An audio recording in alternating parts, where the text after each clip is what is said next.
5வது அகில உலக தாத்தா பாட்டியர் மற்றும் மூத்தோர் தினத்திற்காக திருத்தந்தை லியோ அவர்களின் செய்தி.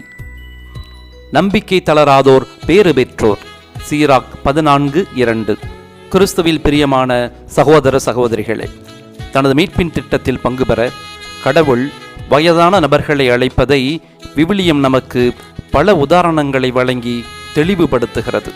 அபிரகாம் மற்றும் சாரா, செக்கரியா மற்றும் எலிசபெத் இவர்கள் வாழ்க்கையில் மட்டுமல்ல, மோயிசனின் வாழ்க்கையிலும் இது வெளிப்படுத்தப்படுகிறது. தனது மக்களை விடுவிக்க மோயிசனை கடவுள் அழைத்த போது அவருக்கு 80 வயது நிறைவடைந்து விட்டது.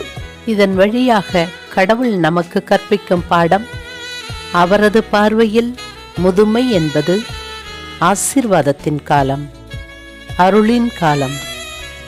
கடவுளுக்கு முதியவர்கள் நம்பிக்கையின் முதல் சாட்சிகள். முதியோரின் தளர்ச்சியில் இளையோரின் ஆற்றல் தேவைப்படும் என்பது உண்மையானால், எதிர்காலத்தை ஞானத்தோடு கட்டியமைக்க முதியவர்களின் அனுபவம் இளையோருக்கு அதிகம் தேவைப்படும் என்பதும் நிதர்சனமான உண்மையாகும். விசுவாசம், பக்தி, நற்பண்புகள், சமூக கடமைகள், சோதனை காலங்களில் மனம் தளராமை போன்றவற்றிற்கு எத்தனையோ தருணங்களில் முதியவர்கள் நமக்கு உதாரணமாக இருந்திருக்கிறார்கள். திருத்தந்தை பிரான்சிஸ் அவர்கள் அகில உலக தாத்தா பாட்டியர் மற்றும் மூத்தோர் தினத்தை தனிமையில் வசிக்கும் முதியோர்களை தேடி கொண்டாடும் ஒரு முயற்சியாக ஏற்படுத்தினார். எனவே இந்த யூபிலி ஆண்டில் ரோமைக்கு திருப்பயணம் மேற்கொள்ள முடியாதவர்கள் தனிமையில் இருக்கும் முதியோரை, அவர்களில் பிரசன்னமாயிருக்கும் இயேசுவை திருப்பயணம் மேற்கொண்டு சந்திப்பதைப் போல சந்தித்து அவர்களுடன் கணிசமான நேரத்தை செலவிட்டு உதவி செய்தால் யூபிலி ஆண்டின் பரிபூரண பலனை அவர்கள் பெற்றுக்கொள்ளலாம். தனிமையில் இருக்கும் ஒரு முதியவரை நாம் சந்திப்பது தனிமையிலிருந்தும் அலட்சியத்திலிருந்தும் நம்மை விடுவிக்கும் இயேசுவையே சந்திப்பதாகும். நம்பிக்கை தளராதோர் பேறு பெற்றோர் என சீராக்கின் ஞான நூல் கூறுகிறது. 14:2. ஒருவேளை குறிப்பாக நமது வாழ்க்கை நீடிய ஒன்றாக இருக்கும்போது எதிர்காலத்தை பார்க்காமல் கடந்த காலத்தையே பார்க்கும் ஒருவித சோதனைக்கு உட்படுத்தப்படுவோம்.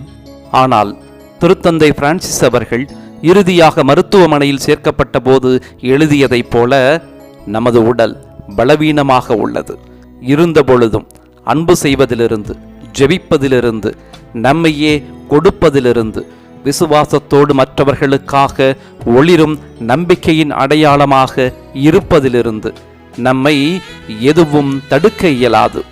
எந்த ஒரு துன்பமும் நம்மிடமிருந்து திருட முடியாத ஒரு சுதந்திரத்தை நாம் கொண்டுள்ளோம். அது அன்பு செய்வதற்கான, ஜெபிப்பதற்கான சுதந்திரம். நாம் பலவீனமானாலும் நாம் அன்பு செய்யக்கூடிய கணவன், மனைவி, பிள்ளைகள், பேரப்பிள்ளைகள் இவர்கள் மீது நாம் கொண்டிருக்கும் பற்று ஒருபோதும் மங்கிவிடாது. உண்மையில் அவர்கள் நம்மேல் கொண்டிருக்கும் பற்று நமது ஆற்றலை உயிர்ப்பித்து நமக்கு நம்பிக்கையையும் ஆறுதலையும் தருகின்றது.